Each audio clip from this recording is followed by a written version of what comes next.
En el diccionario de la Real Academia Española, la palabra constitución tiene dos primeras definiciones: acción y efecto de constituir o constituirse, y conjunto de los caracteres específicos de algo. De ahí que una nación no nace necesariamente cuando se independiza, sino cuando se constituye su organización con un conjunto de caracteres. Es como el armazón de un edificio. Por eso hay quienes creen que el Perú nace, es decir, se constituye cuando se firma su primera constitución en 1823, porque se garantiza en un sentido político. Pero la propia historia del Perú ha demandado que ese armazón, esa constitución, se modifique muchas veces desde sus cimientos. Y eso es lo que vamos a ver. El poder legislativo es uno de los tres poderes del Estado. Representa a varias regiones en una sola nación soberana llamada República del Perú, que vio la luz como nación con su primera constitución en 1823. A portas de nuestro bicentenario, esta es la historia de nuestro Congreso de la República.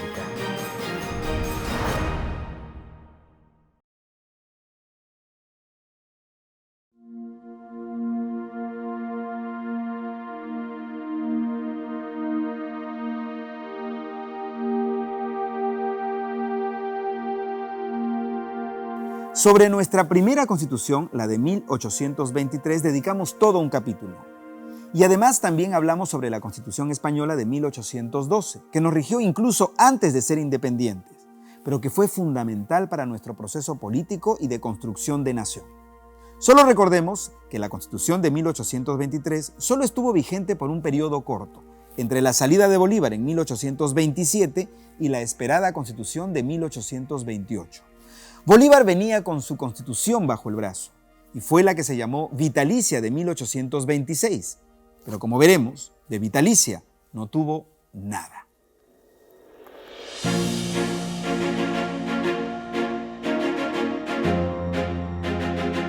Para 1826, Simón Bolívar no solo estaba seguro de sus planes continentales de unión, sino también sabía que de cada rincón del que él se alejaba surgía un caudillo o una facción rebelde que creaba la anarquía a su paso. Era un soñador apasionado cuyos sueños muchas veces no eran compartidos por otros. Pero aún así, planeó el Congreso Continental en Panamá en 1826 y el efecto triunfante de Junín y Ayacucho fue el impulso para esta constitución que ni siquiera pasó por las manos de algún congreso. Es más, ignoró que el país ya tenía una constitución. Lo que se quería era centralizar los poderes en una sola persona: Don Simón Bolívar, para siempre dictador del Perú. La constitución vitalicia debía aprobarse supuestamente en Bolivia, en Perú y en la Gran Colombia. Era un proyecto monárquico, pero sin rey. En realidad es un proyecto estilo napoleónico. Recordemos que Bolívar era un poco tributario de aquellos despotismos ilustrados que se forjaban en Europa por aquellos años y que Napoleón era uno de sus inspiradores. El proyecto de Bolívar consistía en la supuesta unidad de América. En realidad, el proyecto mayor hubiese sido la unidad desde México hasta la Tierra del Fuego. Pero finalmente, por sentidos pragmáticos, Bolívar asumió que era más posible la reunión o la unión de aquellos territorios que él había contribuido a independizar. Es decir, la Gran Colombia, entonces Panamá, Venezuela, Colombia y Ecuador, más lo que había sido el Virreinato del Perú, y que en 1825 eran los territorios ya de Perú y de Bolivia. Por lo tanto, era una aspiración a la unidad andina. Esos proyectos autoritarios y personalistas no hay que mirarlos con el criterio de nuestro tiempo. Era algo que estaba muy en boga, al menos en el mundo occidental, a principios del siglo XIX, inspirados un poco en el proyecto del Imperio Napoleónico o de la Europa napoleónica.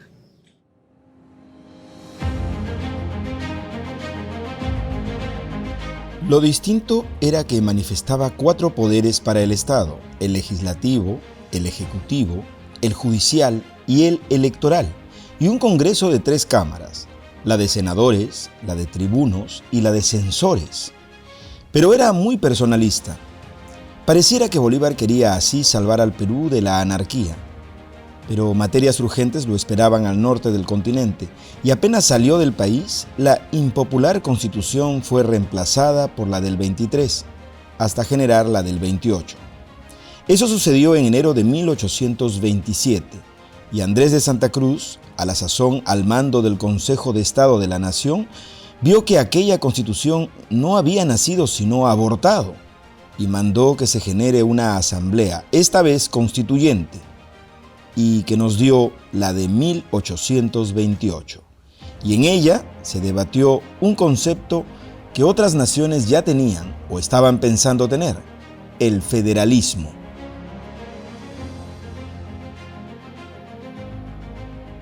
El federalismo era un debate muy de la época, no solamente en el Perú, sino en toda América.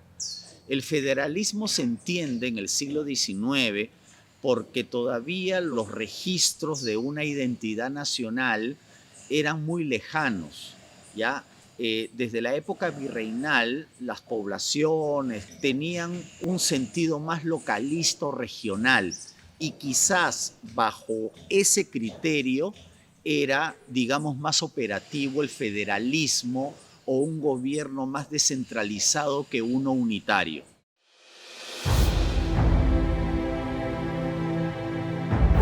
A diferencia de 1822, en el que grandes partes del país aún estaban ocupadas, aquí sí hubo una mayor representación de las provincias del Perú libre. Francisco Javier de Luna Pizarro, el sacerdote ideólogo de la primera época de la República, acababa de llegar al Perú, luego de ser desterrado por Bolívar, y fue recibido con gran popularidad. Su influencia republicana se siente en esta Constitución, que mejora enormemente la de 1823, dando equilibrio a los poderes e introduciendo algunas ideas liberales en el mismo. Según algunos, esta Constitución de 1828 es la madre de todas nuestras constituciones. En ella se encuentra el modelo a seguir, casi como una copia de todas las otras constituciones que se dieron hasta un siglo después. Es como si hubieran enmendado esta cada vez.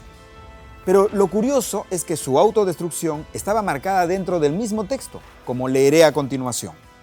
En julio del año de 1833, se reunirá una convención nacional autorizada para examinar y reformar en todo o en parte esta Constitución. Y en 1833 se reunieron, pero no para reformar, sino para una nueva.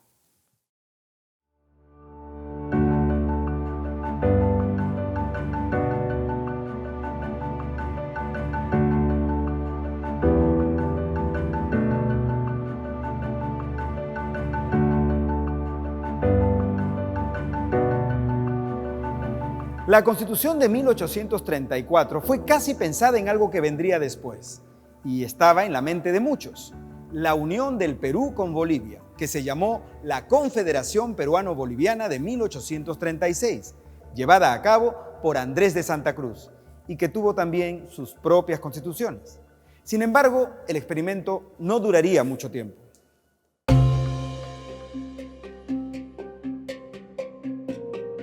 Cuando llegó el momento de la Convención Nacional de 1833, el tema de moda y muy candente era la unión entre Bolivia y Perú. Fue una especie de enmienda de la del 28, sobre todo hecha por Luna Pizarro, que era partidario de esa unión. Promulgada en 1834, no tuvo éxito por la convulsión peruana de caudillos, entre ellos el propio Gamarra, Santa Cruz, de Orbegoso y Salaverry. La Confederación Perú-Boliviana fue un proyecto muy interesante, ¿no? La idea era volver a unir los territorios que en la época bolivariana se habían separado, es decir, el Bajo Perú, que es el Perú, y el Alto Perú, que es ahora Bolivia. Recordemos que ambos territorios, desde la época prehispánica incluso, habían estado muy vinculados por cuestiones culturales, lingüísticas, económicas. Ese vínculo entre ambos territorios se fortaleció durante la época virreinal a raíz del circuito comercial que generaron las minas de Potosí, ¿no? Y finalmente Potosí era el motor de la economía y muchos sectores económicos dependían de Potosí. Ese circuito se rompió con la creación de Bolivia. Entonces la idea de los que añoraban o pelearon por la Confederación Perú-Boliviana era restablecer ese vínculo territorial, cultural y lingüístico. Eso fue la Confederación Perú-Boliviana. Lo que pasa es que la idea de reunir ambos territorios era de consenso.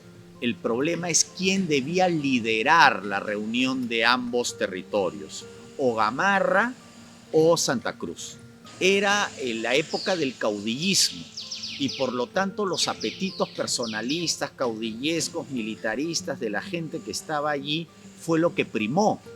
¿Ya? Gamarra estaba en contra de la confederación diseñada por Santa Cruz, pero no necesariamente de volver a reunir ambos territorios. Al final, el proyecto que funcionó, entre comillas, durante 3 años brevemente, fue el inspirado por Santa Cruz. Por eso es que la Constitución de 1837 es la Constitución de la Confederación diseñada por Santa Cruz, que era un proyecto federal, ¿eh?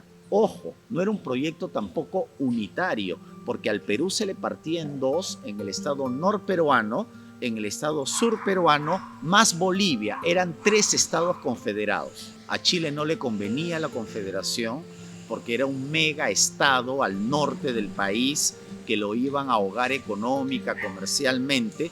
Entonces, lo que Chile hizo fue apoyar a los enemigos de Santa Cruz para desmontar el edificio político de Santa Cruz.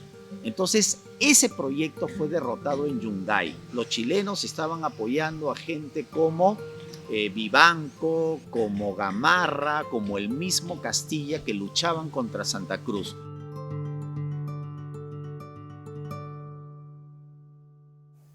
Luego de la derrota de Santa Cruz en la batalla de Yungay en 1839, ese experimento con sus propias constituciones se truncó definitivamente. Ahora, Agustín Gamarra regía nuevamente el Perú y debía tener una nueva constitución.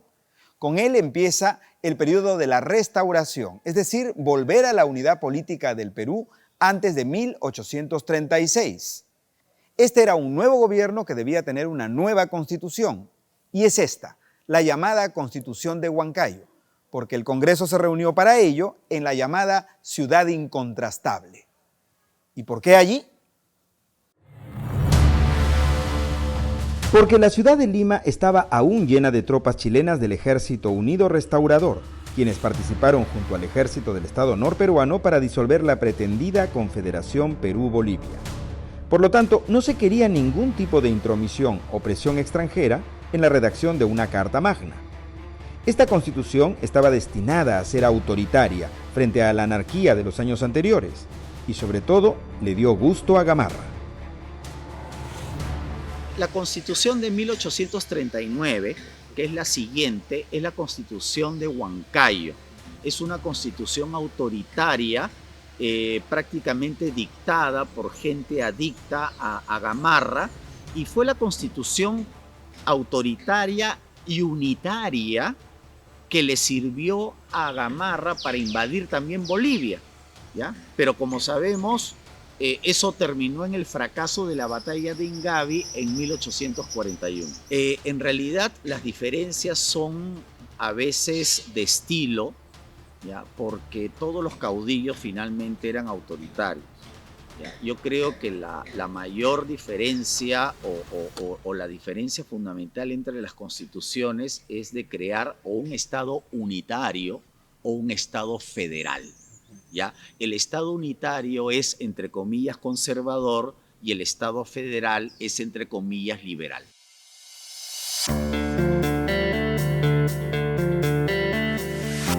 Esta constitución rigió al Perú con algunas suspensiones más o menos 12 años. la más larga hasta el momento.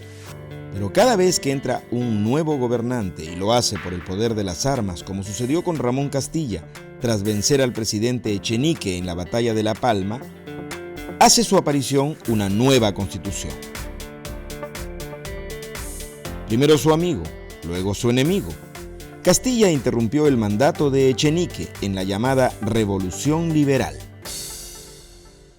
Ya lo hemos hablado en otro capítulo, pero la gran trascendencia de las constituciones de mediados del siglo XIX es la lucha entre los liberales y los conservadores.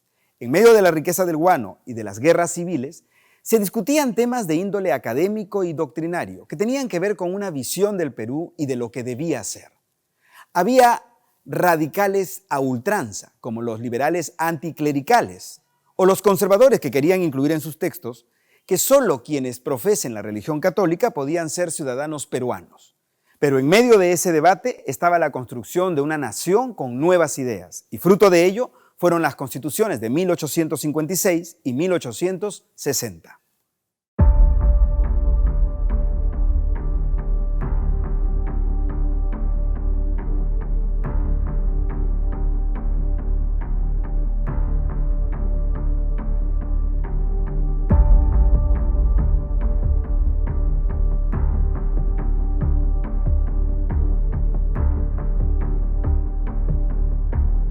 La Constitución de 1856 fue firmada por Castilla y era una constitución de tendencia bastante liberal para la época.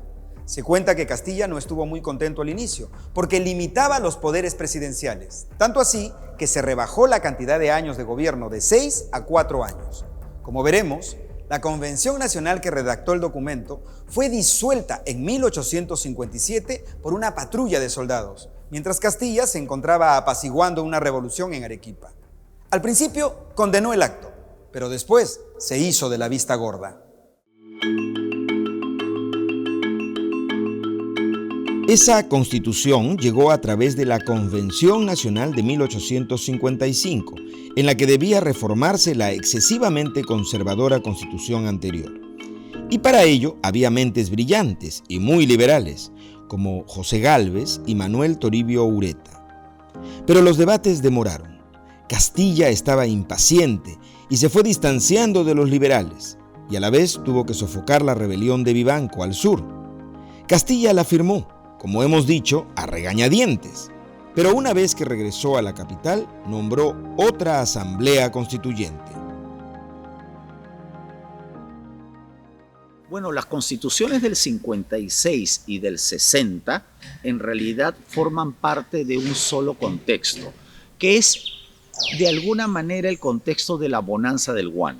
Cuando llega el dinero del guano, se piensa que el país puede ser más moderno, estilo de las instituciones norteamericanas, y se crea la Constitución o se promulga la Constitución de 1856, en que da muchas libertades, incluso hasta el voto de los indios, ¿no?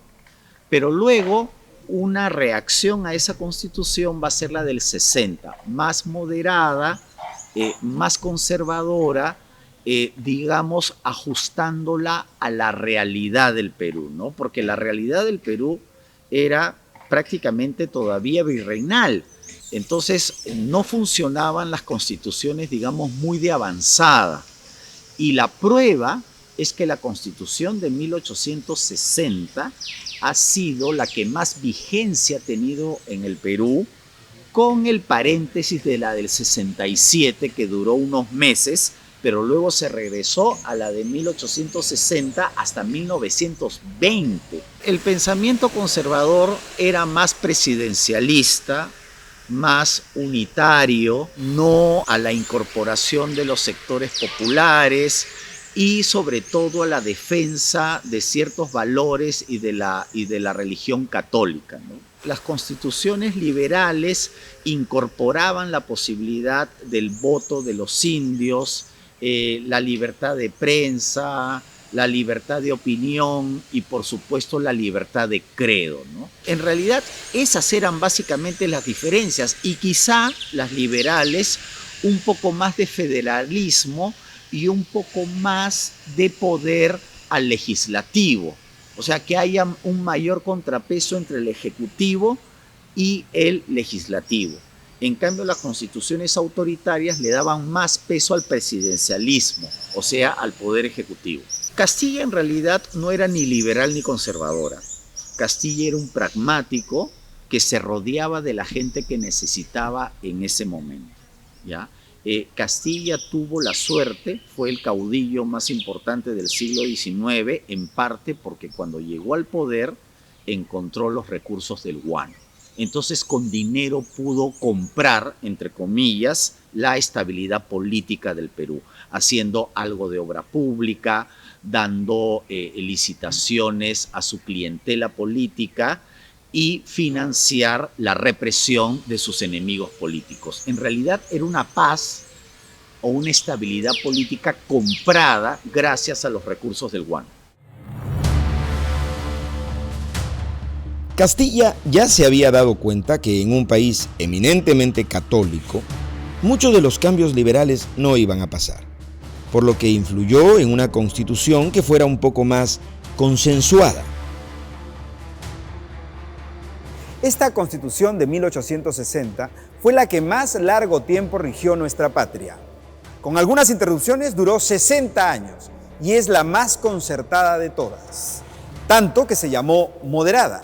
Si queremos ver a nuestra patria como una lucha entre poderes reales, revoluciones y revueltas que ponían a uno y a otro en el sillón presidencial, pues la verdadera batalla intelectual y partidista se dio en la Constituyente de 1860. Y allí, el soldado espiritual de la patria fue este hombre, Bartolomé Herrera.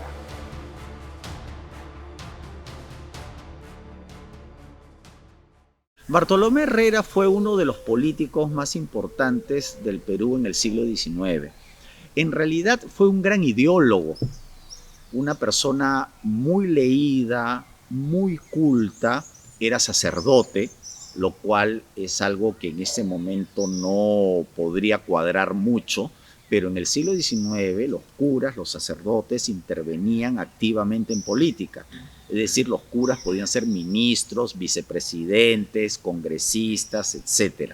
Finalmente, Bartolomé Herrera pertenecía a la generación que un poco se desengañó con la promesa de la independencia, que el Perú no podía ser demasiado liberal, que el Perú no podía ser demasiado secular, que la Iglesia Católica tenía que jugar un rol fundamental en la República, de que los grupos populares no eran capaces, no estaban capacitados por naturaleza de participar en el gobierno y que el gobierno finalmente tenía que ser de alguna forma compartido solamente por aquellos que tenían más mérito. Pero no solamente una meritocracia intelectual, ojo, sino también moral. El gobierno de la inteligencia, que decía tanto Bartolomé Herrera, era un gobierno de los más inteligentes, sí, pero también de los más capacitados moralmente. La Constitución de 1860 duró básicamente por dos razones. Una, porque su contenido de alguna forma aterrizaba mejor con la realidad peruana, que no era una realidad tan moderna. Y en segundo lugar, porque entre 1860 y 1920 tuvimos pocos periodos de estabilidad política también, ¿ya? Es decir, en ese periodo hay varias guerras civiles, está la guerra con Chile, está la reconstrucción nacional. Entonces el país como que no está muy preparado en esos momentos para sentarse y redactar una nueva constitución. Eso también ayudó. Pero lo fundamental es que finalmente el Perú y sus élites eran conservadoras. Y esa constitución de alguna manera sintonizaba más con sus intereses, con sus privilegios. Ah, pero no les he hablado aún de la Constitución de 1867. Este es el hombre responsable de la misma. Hace su ingreso Mariano Ignacio Prado. En 1867 hubo una guerra civil y producto de esa guerra civil sale la Constitución de 1867. Y en una guerra civil no hay consenso, pues. ¿ya? Las constituciones, para que duren, tienen que ser productos de un relativo consenso. No puede ser impuesta. Entonces, en esa guerra civil, los liberales imponen esa constitución. Cuando termina la guerra civil, termina la constitución y se regresa a la del 60. Eso prueba lo que estamos diciendo, ¿no? Que cuando no hay un consenso, una constitución es prácticamente letra muerta.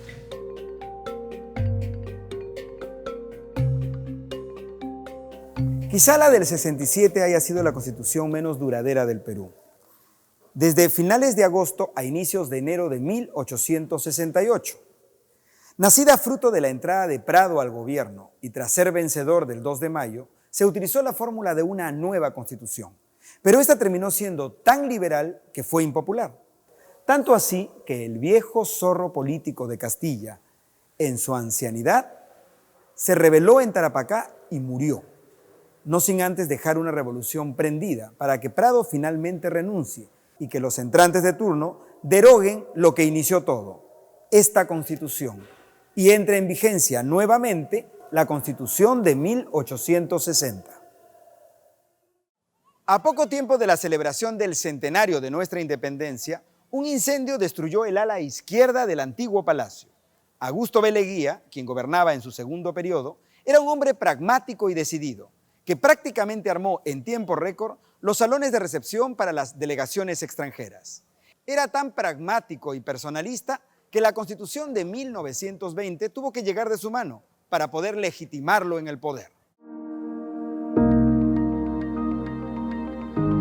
Tenía una mentalidad mucho más abierta, había vivido en el extranjero, en Inglaterra y Estados Unidos, y también el hecho de ser un hombre de negocios, dedicado a las finanzas, le daba un carácter distinto. Es decir, un hombre con una mentalidad más pragmática, más abierto, distinto a los hacendados, ¿no? Su visión más conservadora y tradicionalista de la oligarquía. Y eso se vio reflejado también en sus años como gobernante, ¿no? Sobre todo en el del oncenio que empezó en 1919. También mostró un carácter personalista ya desde su primer gobierno, Leguía, que quizás fue lo que también lo distanció del civilismo, ¿no? Del partido en el cual él se originó en política, ¿no? Y en el oncenio quedó más que evidente, es decir, un gobernante al que le gustaba la adulación, el que las personas que lo rodearan pues manifestaran que era el mejor gobernante, y claro, y un uso arbitrario del poder como quedó en evidencia durante la etapa del oncenio.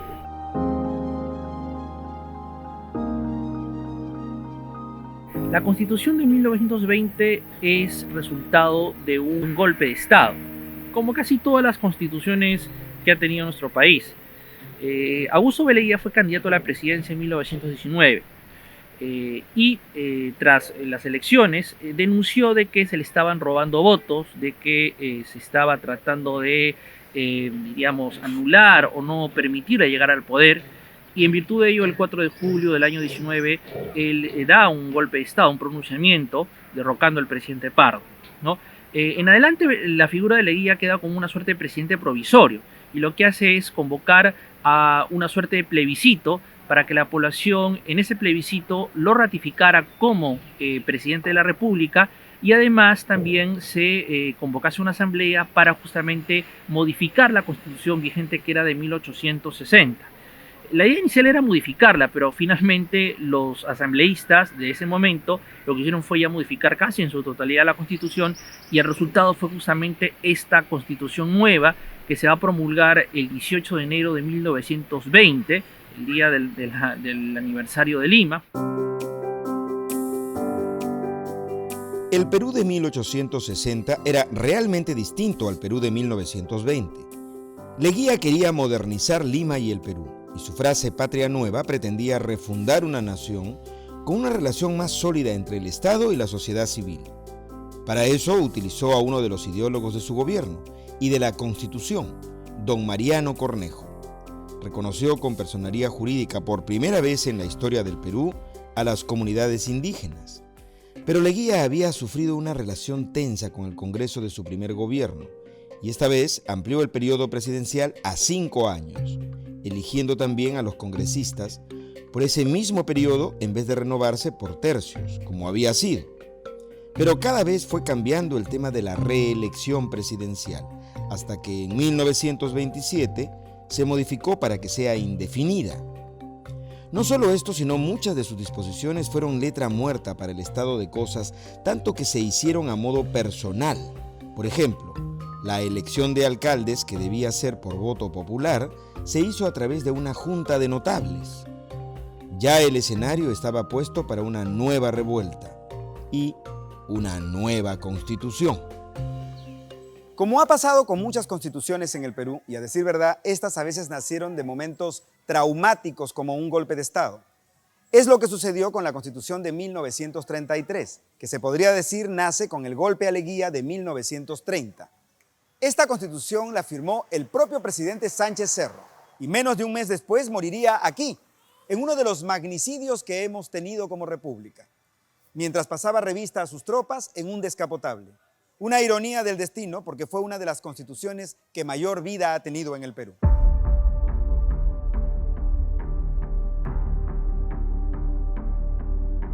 La Constitución de 1933 sí va a representar una reacción a los excesos, al autoritarismo de la época de Leguía.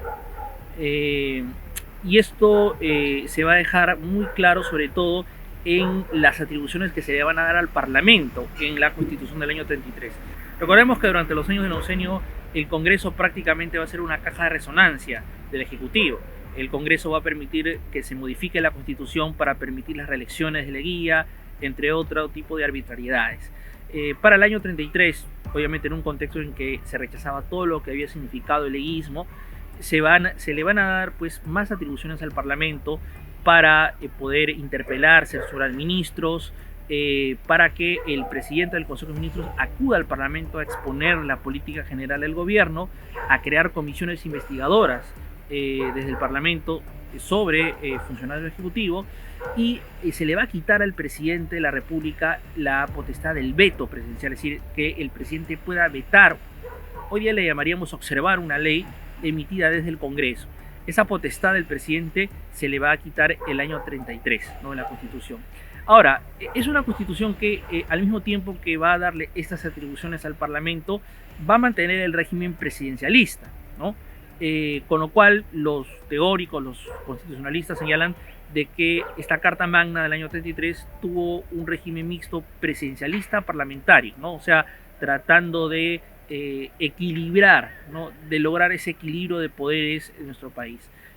Pero evidentemente eso va a ser un poco complicado, porque más bien los 30 será una etapa en la cual va a haber un reforzamiento de los gobiernos, de los ejecutivos, y eso se va a ver en el Perú también, durante el gobierno sobre todo del general Benavides, y entonces va a haber como un choque entre lo que estaba en la propia Constitución y lo que ocurría en la realidad política, ¿no?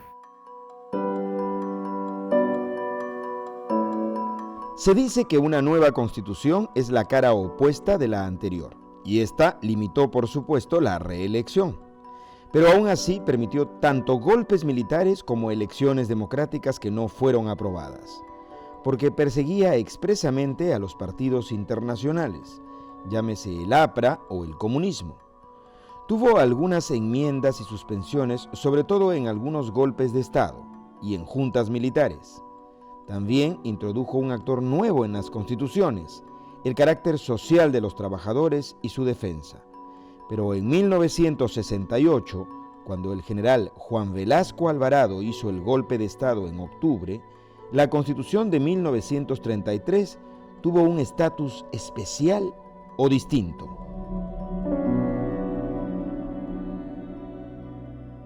Durante el gobierno revolucionario de la Fuerza Armada, entre el año 68 y el 80, la Constitución del año 33 va a quedar en una situación, diríamos, de stand-by, se va a detener.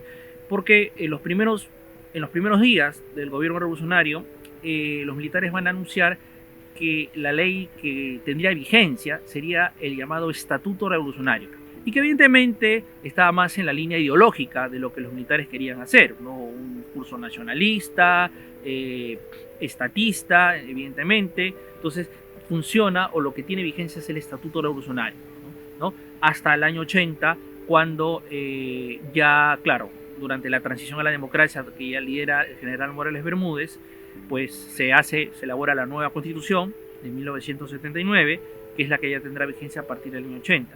Y es esta Constitución del 79 la que va a incorporar varios o algunas de las reformas que los militares habían hecho en los años anteriores. Básicamente el rol empresarial del Estado, ¿no?, que es lo que va a estar muy presente en esta Constitución.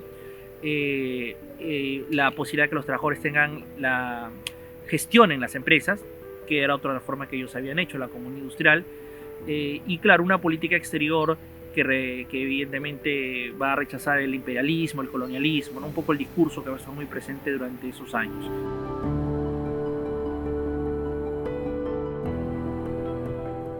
Luego del golpe militar de 1968 que depuso a Fernando Belaúnde, el Congreso fue suspendido en sus funciones y literalmente sus puertas cerradas, hasta el regreso de los diputados constituyentes en 1978. 10 años después, el Congreso recibía a unos nuevos integrantes para redactar una nueva Carta Magna.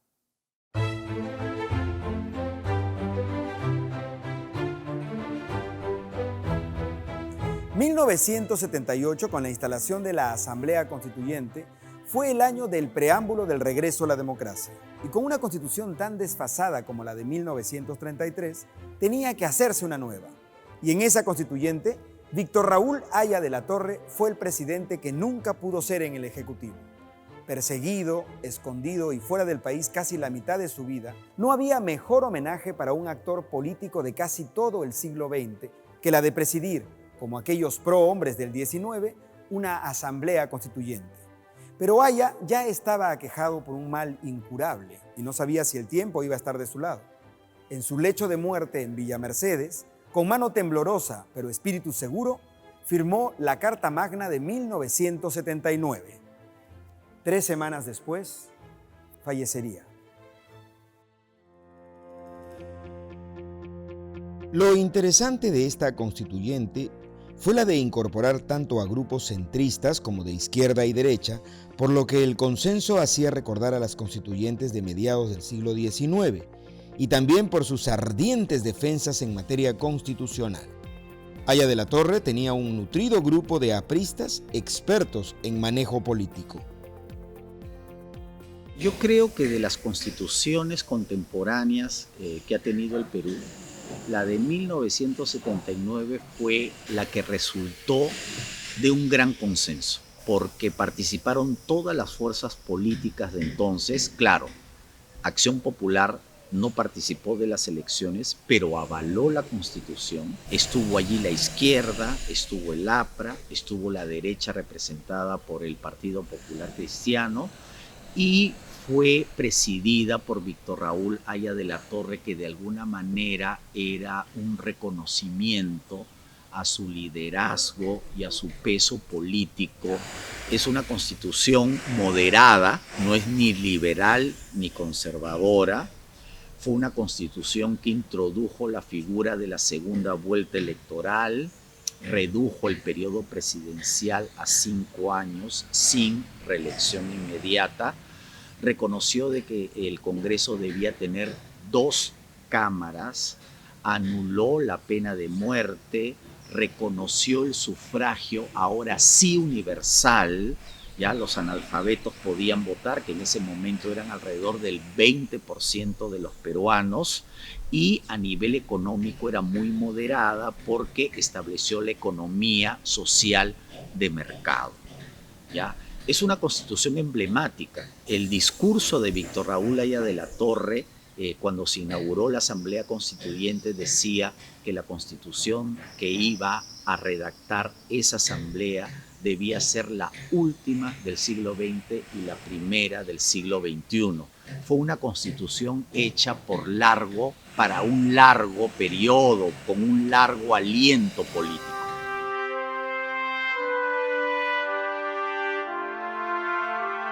La Constitución se firmó en 1979, pero empezó a regir constitucionalmente el 28 de julio de 1980, con la entrada de Fernando Belaúnde a su segundo gobierno. En esta Constitución se introdujo la economía social de mercado con intervención del Estado, con una tendencia más inclusiva y se dispuso un sufragio verdaderamente universal. ¿Y cómo se realizó este derecho a través del tiempo?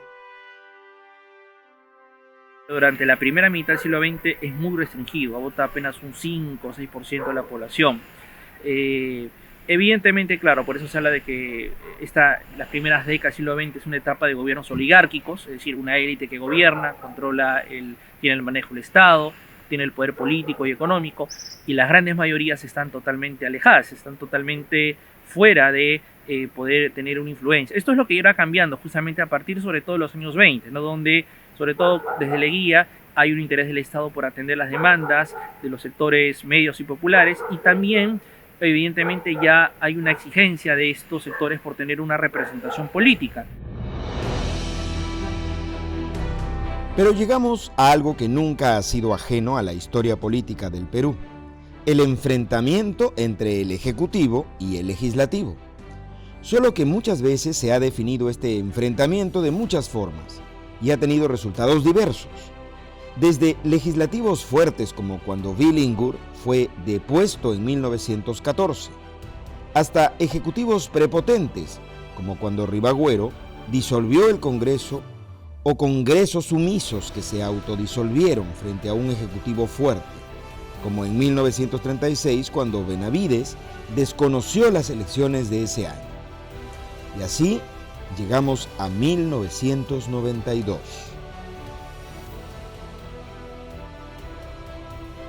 La Constitución de 1993 es la que nos rige hasta el día de hoy y nace también de una disolución congresal, la de 1992.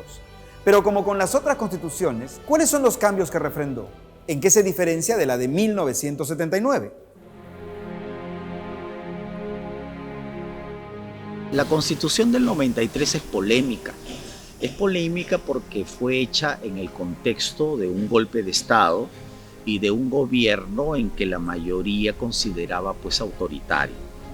Era una constitución para recoger las reformas que estaba haciendo el régimen de entonces, y yo pienso que el mayor aporte de la Constitución del 93 fue su capítulo económico, ¿no?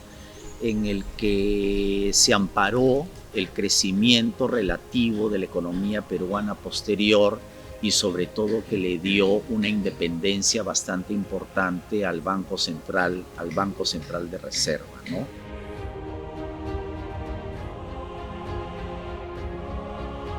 Repasar las constituciones del Perú no es ni será un ejercicio inútil, porque cada una de ellas nos cuenta acerca de un periodo de nuestra historia y de las ideologías detrás de ellas. A veces con avances en temas de conseguir derechos fundamentales, a veces con retrocesos, y a veces con constituciones que fueron hasta letra muerta. Este es un ejercicio de ciudadanía, de conocernos como una entidad política en la que podemos y debemos sentarnos juntos y debatir nuestras ideas en procesos democráticos que se coloquen por consenso en una constitución que, hay que recordar, es la ley de leyes.